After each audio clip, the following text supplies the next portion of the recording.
Skelbiame 200 metrų vyrų finalinį bėgimą. Pirmas takas – Olegas Pakėvas. Antras – Mantas Saliamonas. Trečias – Raimondas Turla. Ketvirtas – Aivaras Pranskevičius. Penktas takas – Žilvinas Adomavičius. Šeštas takas – Rytis Sakalauskas. Septintas – Egidijus Dilys ir aštuntas – Tomas Veiklys.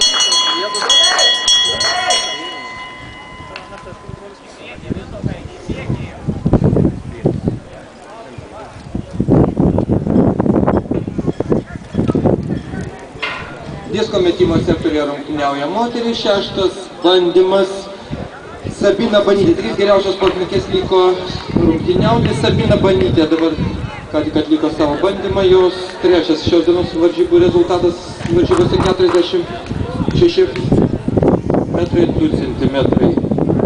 Antras rezultatas Giedrės Aleknaitės 46 metrai 64 centimetrai. Giedrė Aleknaitė ruošiasi metimui, o po jos mes Austros Kojytė.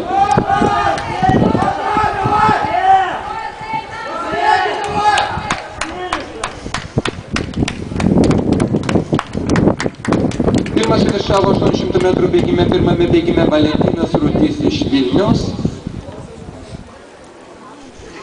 Jo rezultatas 1 minutė 57 ir 5 šimtosios.